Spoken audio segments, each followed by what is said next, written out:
À la Bruguière où le Toré coule désormais paisiblement dans son lit, on se souviendra longtemps de ce mois de novembre 99. Rivière de la Montagne Noire prenant sa source dans l'Hérault, le Toré serpente jusqu'à Castres sur près de 100 km. Cela fait des décennies qu'il a habitué ses riverains à ses accès de colère, à ses débordements dévastateurs. D'ailleurs, les anciens ont encore gravé en mémoire les 7,60 m de la crue des 2 et 3 mars 1930, ressentis dans les villes alentours et largement commentés à l'époque par la presse locale.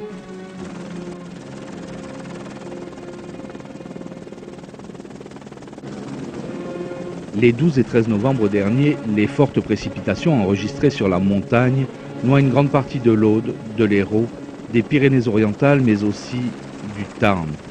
Au total, 389 communes seront sinistrées. Dans le Tarn, comme pour marquer cette fin de siècle de son empreinte dans la vallée qui porte son nom, le Toré n'a pas manqué de grossir ses flots pour venir jouer les grands destructeurs.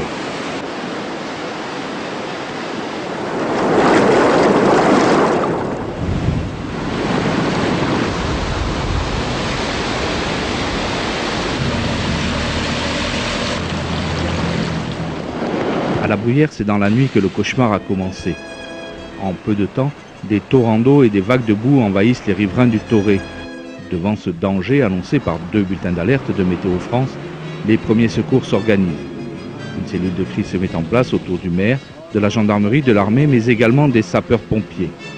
Ici aussi, le plan Orsec est déclenché. Malgré cela, au petit jour, les Labruguiérois découvrent l'ampleur de la catastrophe. Certains habitants durement touchés se rappellent des crues précédentes et témoignent. C'est souvent que l'eau au fond de la rue, nous l'avons vu ici, les habitants. Mais bon, on appelle des amis, on essaie de monter quelque chose à l'étage, les choses auxquelles on tient le plus précieusement, souvenirs de famille, tout ça.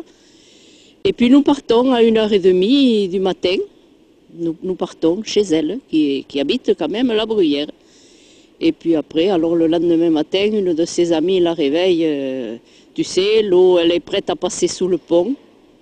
Alors catastrophe, bien sûr, catastrophe. C'est vraiment impensable.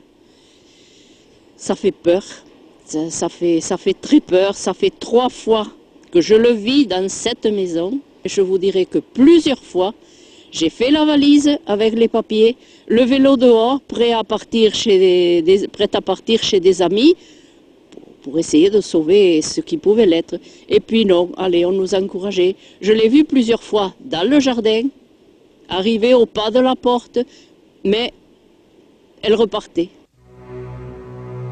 Cette fois, tous n'ont pas eu la chance de voir l'eau se retirer. Puis encore, elle a tout ravagé sur son passage pour atteindre et même dépasser les 7,60 m de 1930.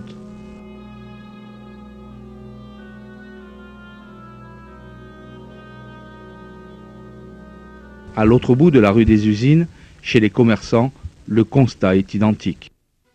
J'étais averti le 13 au matin aux alentours de 6h30. Et suite à ça, quand j'ai ouvert les volets, je me suis aperçu que j'étais inondé à peu près aux alentours de 80 cm. En 1930, l'eau arrivait juste à mon portail. Cette année, le 13 au matin, l'eau était à 80 cm au-dessus de la crue de 1930. Ce niveau d'eau bien supérieur à celui enregistré lors de la crue historique a transformé en quelques heures seulement le village en cité lacustre. Ici, à la cabane aux crues, à l'école ou encore aux abords de la salle de la Méjane, les dégâts sont très importants. Pour la municipalité, il convient aujourd'hui de recenser l'ensemble des dommages avant d'arrêter un plan de mesure.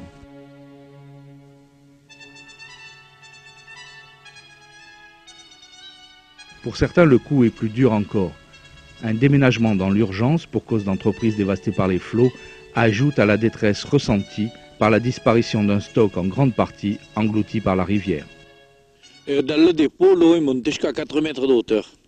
C'est-à-dire le bureau le deuxième bureau en haut, il y avait 1 mètre 20 d'eau sur le bureau.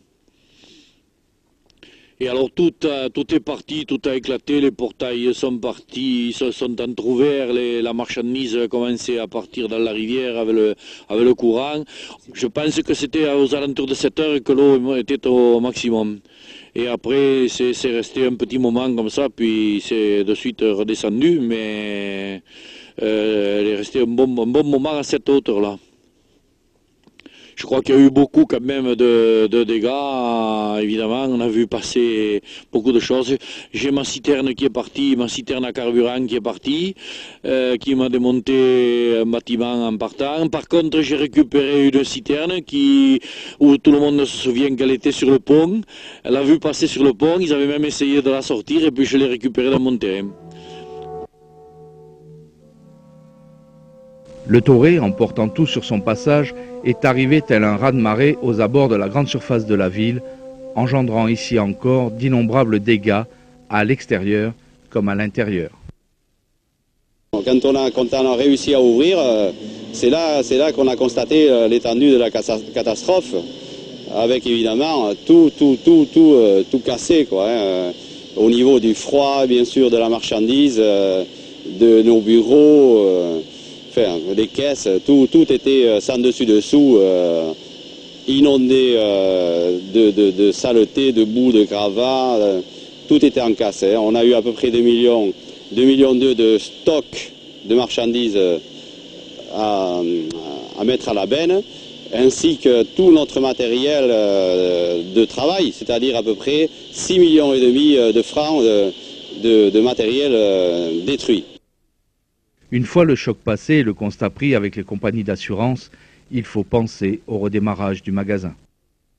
On pense, si tout va bien, réouvrir début mars. On s'est fixé le mercredi 1er mars, mais bon, ce sera peut-être le mardi 7 ou le mercredi 8 si toutes les entreprises sont présentes, parce que bon, évidemment, après nous, beaucoup de gens ont eu quelques problèmes cette fin d'année. Pas en particulier sur la zone de la Bruyère, mais en général sur la région.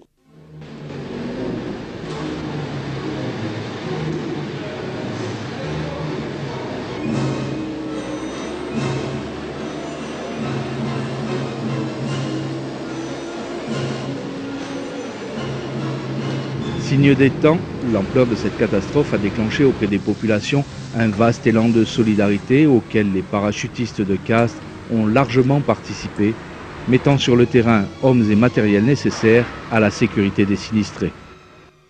Les consignes données par la sécurité civile, après avoir fait une inspection de sécurité, nous ont demandé de façon à pouvoir rouvrir les commerces pour que l'économie ne tombe pas trop, de façon à ouvrir tout ce qui était accessible, rassembler, comme ici, bon, c'est un site bouteilles de gaz et matériaux, de rassembler le maximum de matériel qu'on pouvait sauver.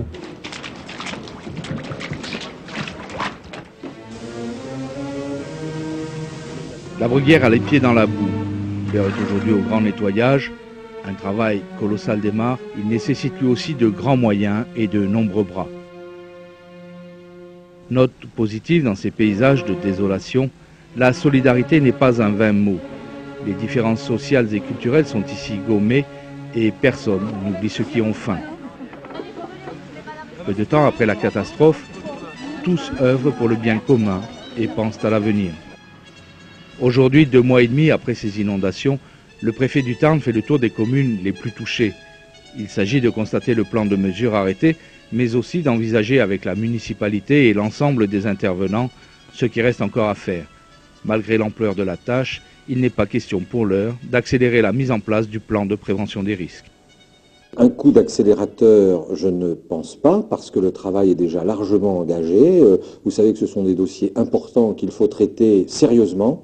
Il ne faut pas improviser, il ne faut pas accélérer inconsidérément justement l'ensemble de cette réflexion, mais je crois qu'au contraire, ça va être une incitation à ne pas ralentir le rythme, à prendre en compte l'ensemble des contraintes, et puis comme je le disais, avec tous les élus, arrêter les meilleures décisions possibles entre d'une part la prise en compte d'un risque, de bien mesurer le risque, et puis les nécessités de maintenir la vie quotidienne et le développement économique de nos communes. Ici, à la Bruyère, sans verser dans une précipitation inutile, on mesure parfaitement le risque.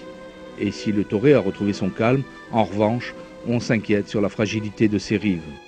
Suite à la crue de 1996 et la crue donc de ce 13 novembre, il s'avère que les berges sont de plus en plus déstabilisées, ce qui fait bouger un petit peu, ce qui nuit à la stabilité de certaines maisons, notamment dans le hameau de la Motte.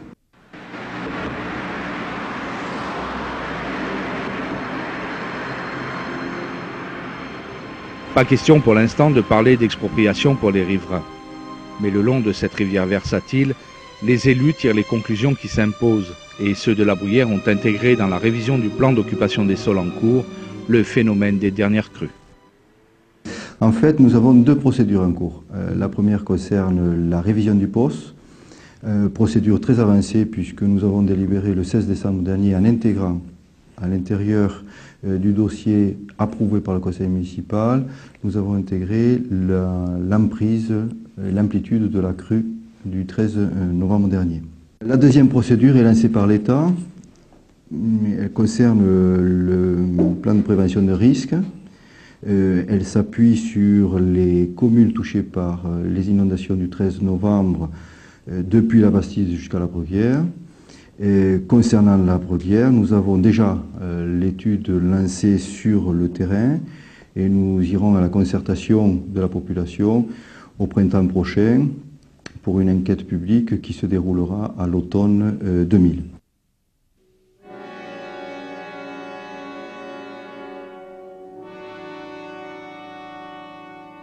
Au-delà de ce processus de révision du POS, existe une volonté municipale visant à lancer 3 opérations spécifiques. La priorité sera donnée à la résorption des friches industrielles. Viendra ensuite, guidée par un devoir de mémoire, de sagesse et de responsabilité, l'opération d'urbanisme dans les rues des usines et de la source. Enfin, la revalorisation du centre urbain s'imposera comme clé de voûte de ces 3 opérations.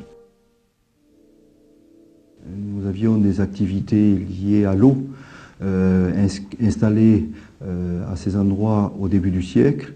Aujourd'hui, force est de constater, et suite à la crue du 13 novembre, que nous avons à reconquérir, à réhabiliter, à revaloriser les berges du Toré. Ce pour 2 raisons. La première, pour offrir aux Labruguérois un cadre de vie exceptionnel dans la poursuite de ce qu'ils ont aujourd'hui, mais aussi, et ça c'est le deuxième volet, pour les touristes. La Bruyère joue une carte touristique et à ce titre-là, nous pouvons revaloriser ce centre ancien au pied de la ville ronde et de ce patrimoine historique fort. Nous n'allons pas nous en priver, au contraire, nous allons le valoriser, et ce en lien avec des espaces déjà aménagés sur la commune, mais aussi sur l'agglomération, qui est un véritable vecteur d'avenir pour notre commune et pour l'ensemble du bassin d'emploi.